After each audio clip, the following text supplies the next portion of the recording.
Olá, meu amigo, tudo bem? Hoje a gente vai falar um pouquinho sobre a aplicação da lei penal. Vamos tratar dos temas mais importantes relativos à aplicação da lei penal, que vai começar logo ali no início do Código Penal, já vai pegar a partir do artigo 3º, falando das leis excepcionais temporárias, 4º e 6º, com lugar, tempo de crime, vai até o 12º. A gente vai pegar aquele início do Código, naqueles pontos mais importantes. Bom, primeira coisa que você tem que saber: tempo do crime e lugar do crime. Todas as vezes que a prova te perguntar qual é o tempo de um crime, qual é o lugar de um crime, você precisa conhecer primeiro qual é o nome da teoria que foi adotada pelo Código, porque existe uma teoria adotada pelo Código Penal em relação a ambos os temas. E um segundo ponto que você tem que saber é, tá legal, eu já conheço a teoria, mas e daí? O que isso significa na prática? Isso que a gente precisa compreender. Então, o primeiro aspecto é o seguinte: todas as vezes que te perguntarem sobre o tempo do crime, você vai falar que a teoria adotada pelo Código Penal é a teoria da atividade, também conhecida como teoria da ação. O nome mais comum é teoria da atividade, tá legal? O que significa isso? O que significa falar que o artigo 4º do Código Penal adotou a teoria da atividade para tratar do tempo do crime? O artigo 4º fala o seguinte: considera-se praticado o crime no momento da ação ou da omissão, ainda que outro seja o momento do resultado. Vamos traduzir isso para português claro. Todas as vezes que eu quiser saber o tempo de um crime, eu estou preocupado com o tempo da ação ou da omissão, ou seja, o tempo da conduta, o tempo em que eu faço ou deixo de fazer alguma coisa. Eu não estou nem aí para o momento em que o resultado aconteceu. Então vamos trazer para exemplo para ficar mais claro. Se eu digo a você que eu quero matar uma pessoa, eu pego uma arma de fogo, aponto para ela, efetuo um disparo hoje, às 10 horas da noite. Ela é baleada, cai no chão, vai para o hospital e morre amanhã às 3 da manhã. Veja, a minha conduta de atirar com a intenção de matar, a minha conduta criminosa, a minha ação ou omissão, nesse caso uma ação de atirar, a minha conduta se deu às 10 horas da noite de hoje. O resultado, morte, só vai acontecer às 3 horas da manhã de amanhã. Aí eu te pergunto, qual foi o tempo desse crime? Quando é que esse homicídio foi praticado? Foi às 10 da noite de hoje, às 3 da manhã de amanhã? Foi nos dois horários? Foi todo esse intervalo? A resposta que você vai ter que dar, baseado na teoria da atividade ou da ação, é que foi somente às 10 da noite de hoje. Ou seja, considera-se praticado o crime no momento da ação ou da omissão, no momento que eu atirei. Agora, ainda que outro seja o momento do resultado, eu não estou nem aí para o momento em que o resultado aconteceu. A morte que se deu às 3 da manhã não me interessa em nada. Tá legal? Sabe como é que isso é cobrado em prova? Isso é cobrado em prova misturando o tempo do crime com o artigo 27 do Código Penal, que fala de imputabilidade por questões biológicas, questões de idade. Veja, de acordo com o artigo 27, os menores de 18 anos são penalmente inimputáveis, ficando sujeitos às normas estabelecidas na legislação especial. Os menores de 18 anos, então, são penalmente inimputáveis. O que significa isso? Uma pessoa pode ser imputável, semi-imputável ou inimputável. O sujeito que é imputável é aquele a quem pode ser imputada a conduta criminosa. Então, o imputável é o que responde pelo que faz. Do outro lado da moeda, o inimputável é aquele a quem não pode ser imputada a conduta criminosa. Então, o inimputável é o que não responde pelo que faz. E no meio do caminho, em cima do muro, tem um sujeito que não é nem imputável, responde, e também não é inimputável, não responde. Ele é semi-imputável, ele está em cima do muro, ele responde mais ou menos, responde com redução de pena. Você, quando fala de imputabilidade, você estuda os artigos 26, 27 e 28. Só que a questão da minoridade, que é o que eu estou dizendo que ele vai usar na tua prova, ela está só no 27, ela não está no 26 nem no 28. E o 27, ele só trabalha com dois desses indivíduos, o imputável e o inimputável. Não tem esse tal do meio termo. O meio termo só tem no 26 e no 28. Eu vou te explicar melhor quando a gente falar sobre imputabilidade. Fica tranquilo. Por enquanto, eu só quero que você saiba o seguinte: lá no artigo 27, você tem um sujeito que é maior de 18 anos e, portanto, é imputável, responde por aquilo que faz. Mas eu também tenho um sujeito que é menor de 18 anos e, portanto, é inimputável, não responde pelo que faz. Você é maior de 18 anos, de acordo com o STJ, a partir do primeiro instante do dia do aniversário de 18 anos, pouco importando a hora do seu nascimento. Ah, eu nasci 10 da noite, tem que esperar chegar 10 da noite para ficar maior? Não. Quando ingressar naquele dia, 0 hora e 1 segundo, você ali já é maior de 18 anos, tá legal? E se você é maior de 18 a partir do primeiro instante do dia do aniversário de 18, você é menor de 18 até o último instante da véspera do dia do seu aniversário. Como é que isso cai na tua prova? Olha a mistura do artigo 27 com o artigo 4º do Código Penal. José, menor de 17 anos, deu uma facada em seu desafeto Tício às 9 horas da noite de um dia qualquer, tá? E esse dia qualquer era a véspera do aniversário dele de 18 anos. Então, tenta visualizar comigo. Ele tem 17, ele dá uma facada com a intenção de matar o sujeito às 9 da noite de hoje. Amanhã, ele faz 18. Aí esse sujeito é esfaqueado, é levado para o hospital, ele não consegue resistir aos ferimentos e vem a óbito às 6 horas da manhã do dia seguinte. Olha que detalhe interessante. A facada se deu na véspera do aniversário de 18, quando ele era menor, ou seja, inimputável. E a morte se deu no dia do aniversário de 18, quando ele era maior, ou seja, imputável. Facada inimputável, morte imputável. Ele responde pelo quê? Código Penal ou Estatuto da Criança e do Adolescente? A sua resposta tem que ser Estatuto da Criança e do Adolescente. Ele é inimputável, ele é menor, ele não responde. Léo, peraí, mas o sujeito morreu, ele já tinha 18 anos. Mas qual é o tempo do crime? Quando que esse crime foi praticado? De acordo com a teoria da atividade, não é no momento lá atrás da conduta, ou seja, da ação ou da omissão? E pouco importa o resultado?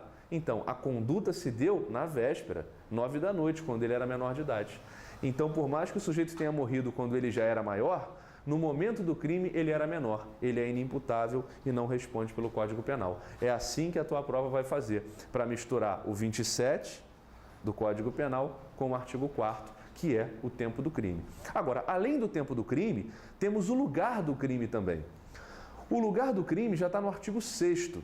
E como é que funciona agora? Qual é a teoria? A teoria agora já não é mais atividade ou ação, é uma teoria chamada de ubiquidade ou mista. Todas elas têm dois nomes, têm sinônimos, tá? A teoria da ubiquidade ou mista, ela vai falar para a gente o seguinte: considera-se praticado o crime no lugar em que se praticou a conduta, no todo ou em parte, bem como onde se produziu ou deveria produzir-se o resultado. De novo, traduzindo para português. Agora, a diferença é que o lugar do crime não é só o lugar da conduta, não é só o lugar da ação ou omissão, são os dois. É o lugar da ação ou da omissão e também o lugar do resultado. Aí você fala assim, Léo, mas isso é impossível, isso é uma mentira, é uma ficção. Eu sei, é uma ficção. É chamado de ficção jurídica. É algo que foi criado pelo direito para resolver problemas técnicos. O lugar de um crime vai ser tanto o lugar que você pratica a conduta criminosa, quanto o lugar em que o resultado acontece. Então volta para aquele meu exemplo. O sujeito, na véspera do aniversário de 18 anos, às 9 da noite, deu uma facada com a intenção de matar o inimigo, que morreu às 6 da manhã do dia seguinte, quando ele já tinha 18 anos. Só que a facada se deu no Rio de Janeiro e a morte ocorreu em Niterói. Veja, qual é o tempo do crime? O tempo do crime é 9 da noite do dia anterior, foi o tempo da facada. E o lugar? O lugar foi Rio de Janeiro e Niterói, porque ele pega os dois. Percebeu? É assim que ele vai cobrar de você. Então não se esqueça, lugar do crime, ubiquidade ou mista, tempo do crime, atividade ou ação, tá legal? Eu até coloquei no material didático que eu te enviei nessa apostila, a palavra luta. É um processo mnemônico para te ajudar a memorizar, né? Luta, L de lugar, U de ubiquidade ou mista. T de tempo, A de atividade ou ação. Aí você com a palavra luta consegue lembrar L, U, lugar, ubiquidade. TA, tempo, atividade. Te ajuda a memorizar pelo menos o nome das teorias.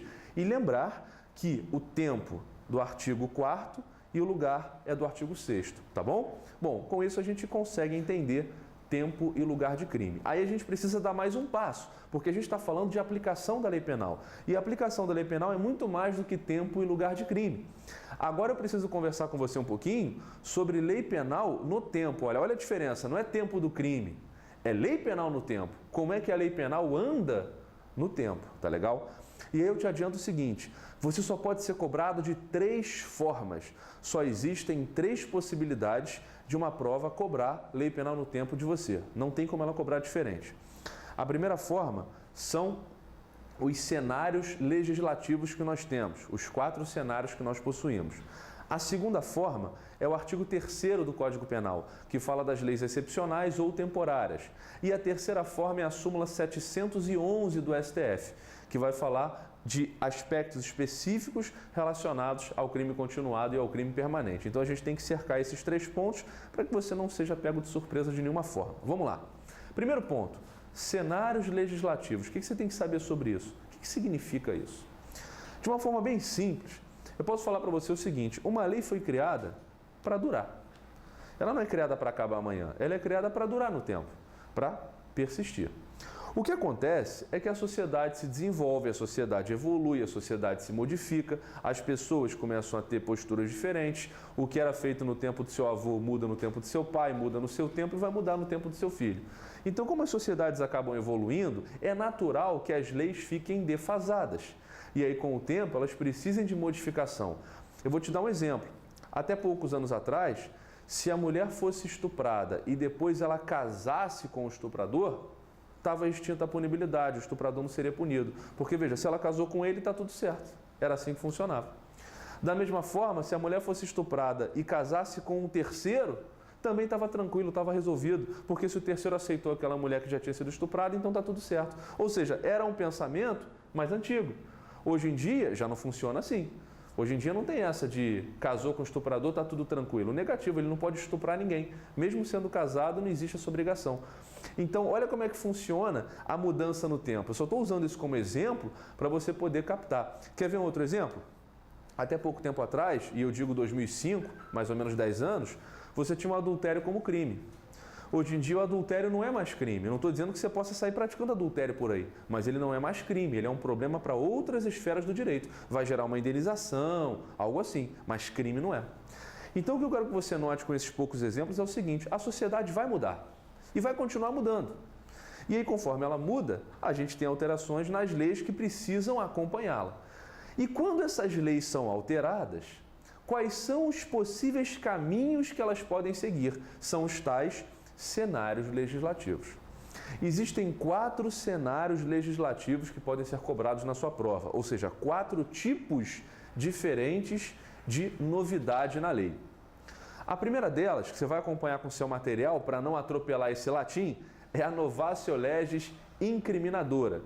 A segunda é a novatio legis impégius, a terceira é a abolitio criminis e a quarta é a novatio legis in melius. Vamos entender direitinho como é que vai funcionar cada uma delas. Olha só, a novatio legis incriminadora, eu não falo latim, você também não deve falar, mas vamos ao bom senso. Novatio deve ser novo, legis deve ser lei, incriminadora deve ser que incrimina, que cria alguma coisa.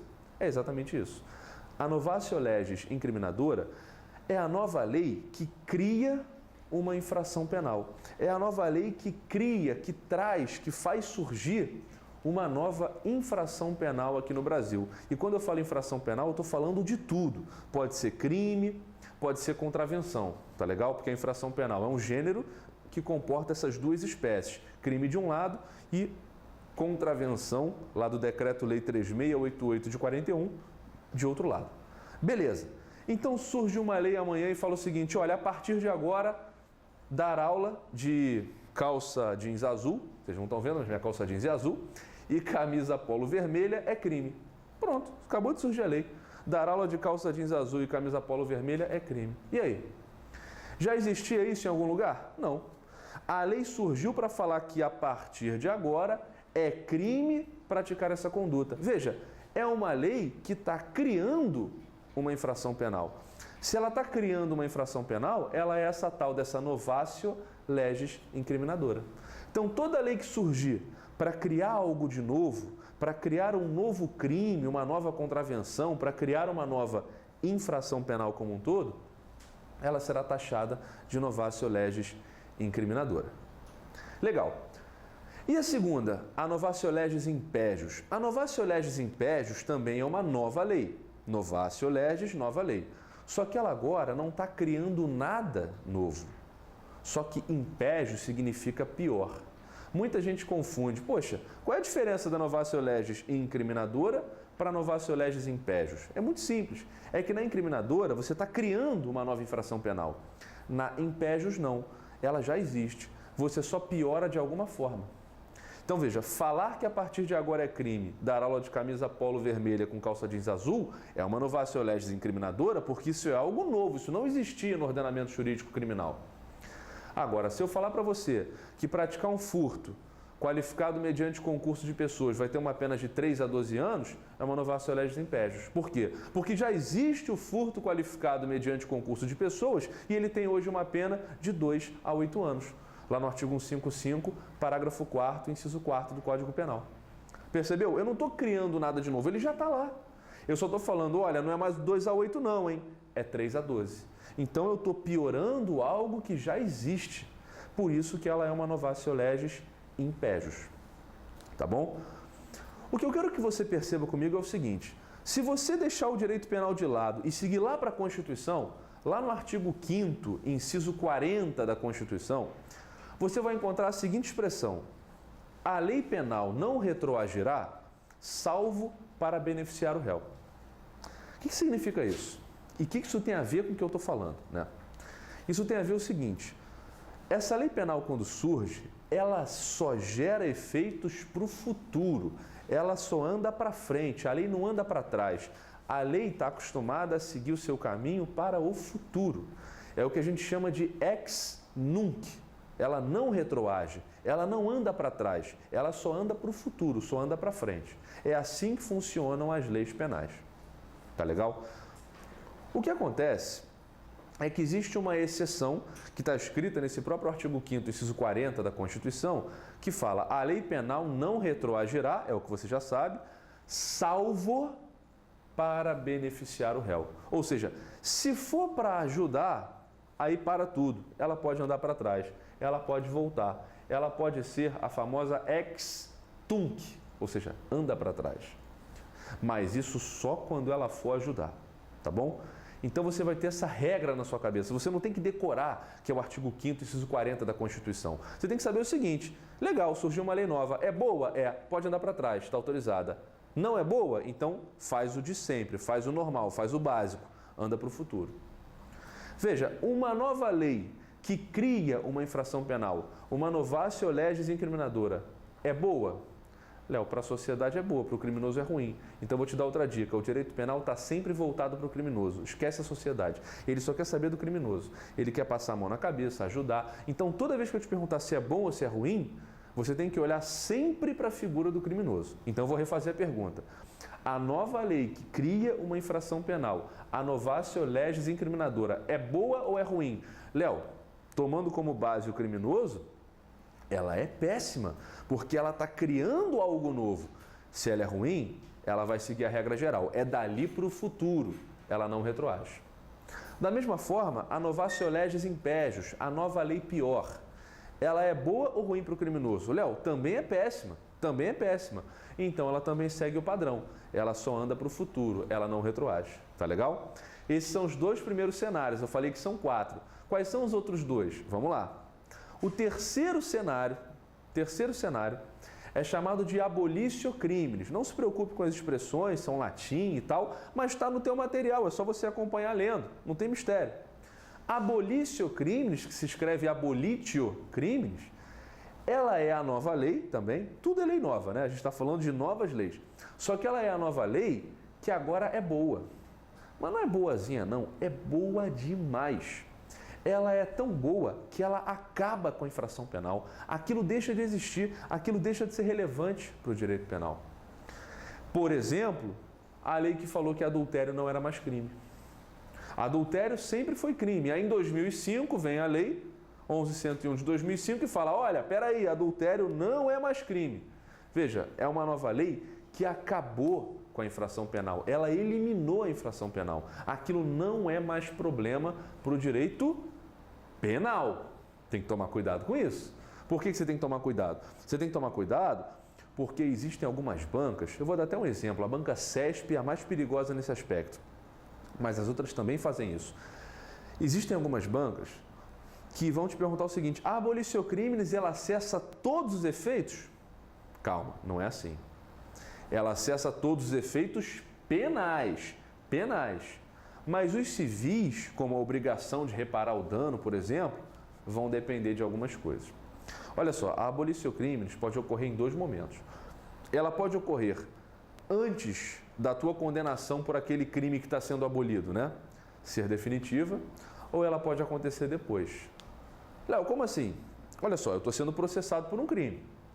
Aí eu vou ser processado, vou ser julgado, vou ser condenado, vou recorrer, de repente condenado, mantido, até que chega um momento em que fala, acabou, não tem mais jeito, agora eu estou condenado de verdade, agora não tem mais volta, não dá mais para recorrer, não dá mais para brigar por isso, não tem mais jeito.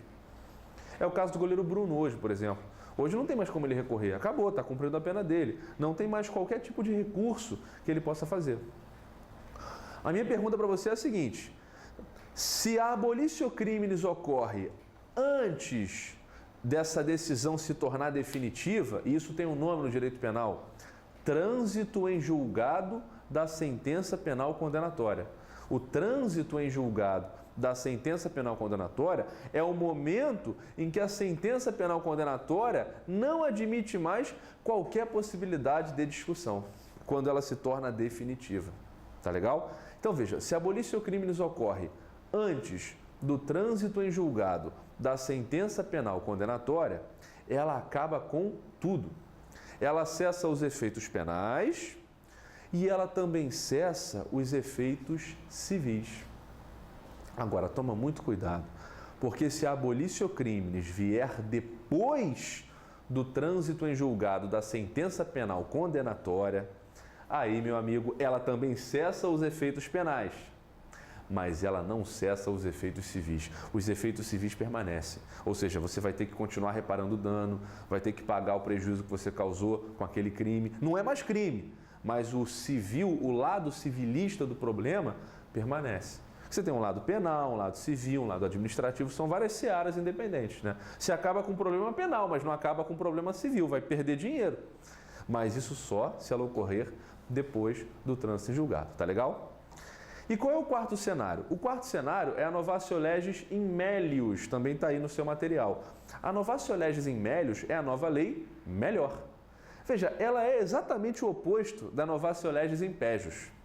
A novatio legis in melius, ela não é tão boa para acabar com a infração penal como a abolition crimes, mas ela melhora bastante. Ela melhora porque ela traz um novo cenário ali que vai melhorar. Ela, de alguma forma, ela, por exemplo, reduz a pena. Ela, em alguma modalidade, ela tira uma qualificadora, ela insere uma causa de privilégio, ela vai fazer alguma coisa que você vai ficar mais feliz, que vai melhorar um pouco a sua situação. E veja, esses dois últimos cenários, a abolition crimes e a novatio legis in melius, são boas para o criminoso. Ambas, né? São boas. Então, elas retroagem. Percebeu? Aí você consegue conferir o que eu botei no seu material, que é o resumo dessa história. 4 cenários legislativos. Novatio legis incriminadora, nova lei que cria uma infração penal, não retroage. Novatio legis in pejus, nova lei que não cria, porém piora uma infração penal já existente, também não retroage. Depois, a abolition crimes, é uma nova lei que elimina a infração penal, essa retroage. E por último, a novatio legis in melius, que é uma nova lei que não elimina, porém melhora uma infração penal já existente, ela também retroage. Esses são os 4 cenários legislativos que podem ser cobrados de você, tá legal? Sempre lembrando dessa questão. Se você esquecer na hora o artigo 5º, inciso 40, pensa assim: o que é ruim, dali para frente, mas o que é bom sempre volta para ajudar. Então, se a lei for ruim de alguma forma, novatio legis incriminadora, novatio legis in pejus, ela vai seguir o fluxo normal dela. Entrou em vigência? Daqui para frente. Agora, se ela for boa, ela entra em vigência hoje, vale daqui para frente, mas ela também volta para pegar as pessoas que estavam sendo punidas antes. Porque, por exemplo, aquilo não é mais crime. Vou te dar um exemplo bem bobo. Existe o crime de homicídio no 121 do Código Penal. Ele vai continuar lá. Mas imagine que amanhã surja uma lei dizendo que homicídio não é mais crime. Você que matou ontem vai ficar preso? Não, você vai ser liberado. Vai ser liberado. Ah, não, mas eu matei ontem quando era crime. Mas hoje não é mais. A sociedade de hoje não entende mais que é crime, que seja crime. Então você não vai ficar mais punido por isso, entendeu? É por isso que a lei boa, ela volta. Só por isso. Tá legal? Vamos em frente. Aí a gente passa pelos cenários legislativos, a gente tem que seguir para o segundo ponto de cobrança. O segundo aspecto que pode aparecer na sua prova. O que mais que ele pode cobrar de você? Eu disse que são 3 formas diferentes de te cobrar numa prova esses aspectos que a gente está conversando. A segunda forma que isso pode aparecer para você é quando a gente estiver falando das leis excepcionais ou temporárias, lá do artigo 3º do Código Penal. Veja, o artigo 3º do Código Penal fala que as leis excepcionais ou temporárias, embora decorrido o período de sua duração ou cessadas as circunstâncias que a determinaram, aplica-se ao fato praticado durante a sua vigência. É isso que está escrito lá no artigo 3º. A primeira coisa que você tem que saber, o primeiro ponto para entender isso é, primeiro, lei excepcional e lei temporária é a mesma coisa? São sinônimos? Porque olha só, ele já começa assim, leis excepcionais ou temporárias. Aí você tem a tendência de falar, se ele jogou um ou ali, é porque tanto faz, é a mesma coisa, são sinônimos e dá no mesmo. Errado. Não existem palavras inúteis no código. Não existem, não existem. O código não vai gastar papel à toa, não vai gastar tinta à toa. Se ele botou 2 palavras é porque cada uma é uma coisa. Então, leis excepcionais e leis temporárias, embora surjam como leis excepcionais ou temporárias, elas são coisas totalmente diferentes, tá? As leis excepcionais, elas estão ligadas a uma circunstância. E as leis temporárias estão ligadas a um período de tempo. Por isso que quando você olha para o artigo 3º, você tem que ticar ali o que está ligado aqui. Olha, as leis excepcionais ou temporárias. Embora decorrido o período fica aqui com as temporárias. Ou cessadas as circunstâncias fica com excepcionais, tá legal? Então as leis temporárias estão ligadas a um período, as leis excepcionais estão ligadas a uma circunstância. Tá bom, Léo, e daí? E daí que um período é algo que eu consigo marcar no relógio, no calendário, eu consigo determinar no tempo, eu consigo te dizer quando começa e quando acaba. Por isso é um período. Eu tenho ali um período de tempo, eu tenho determinado o momento exato. Agora, quando eu falo de circunstância, não. A circunstância, ela é um acontecimento. É algo que vai acontecer, mas veja, eu não sei quando acaba, eu não sei o momento que inicia, o momento que termina, eu não tenho como detalhar isso, eu não tenho como pormenorizar isso para você. Vou te dar um exemplo bem claro. Imagine que o Brasil entre em guerra com algum país aqui da América Latina, por exemplo. Vamos lá, Argentina. O Brasil entrou em guerra com a Argentina. Aí surge uma lei que fala o seguinte, olha, enquanto o Brasil estiver em guerra com a Argentina, você não pode usar a camisa do Messi, lá, do jogador argentino. Se você usar, reclusão de 2 a 5 anos. Aí você pensa assim, pô, caramba, não posso usar minha camisa do Messi, camisa maneira que eu uso, tal, fica legal, tem um caimento bom. Não, não pode usar. Se usar, 2 a 5 anos. Legal. Essa lei, ela não é para sempre, ela é somente para aquela guerra. Depois que acabar a guerra, tá tranquilo, você pode tirar a camisa e vestir de novo. A questão é a seguinte, você sabe o dia, a hora, quando é que vai terminar aquela guerra? Não. Você sabe até mais ou menos quando começou, né? O momento ali que foi meio que o marco, a declaração daquela guerra. Mas você não sabe quando acaba. Você não tem como marcar no relógio o período de tempo que isso vai durar. Isso não é um período demarcado no tempo, isso é um acontecimento. Uma hora vai ter fim, mas eu não sei quando. Se é um acontecimento, isso é uma circunstância. A circunstância é aquilo que eu não consigo detalhar no relógio, no calendário.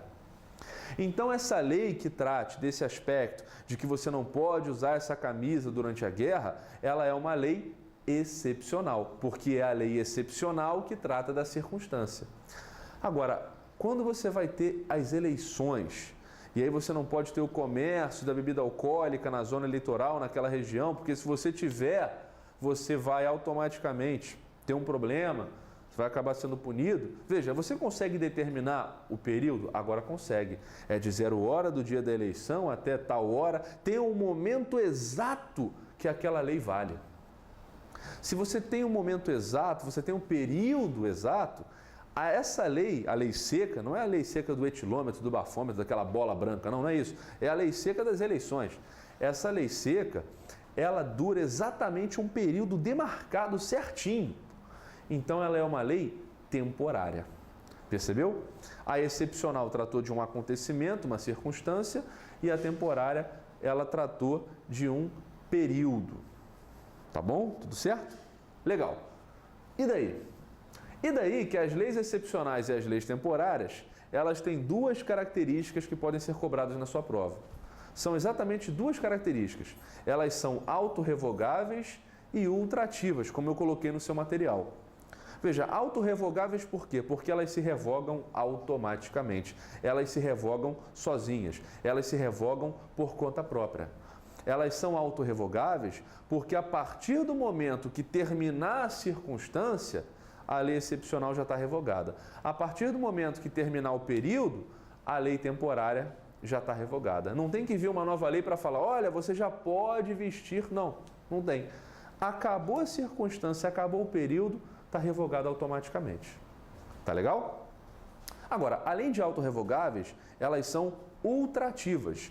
E esse ultrativas você tira da parte final do artigo, que diz o seguinte: as leis excepcionais ou temporárias, embora decorrido o período de sua duração ou cessadas as circunstâncias que a determinaram, agora, aplica-se ao fato praticado durante a sua vigência.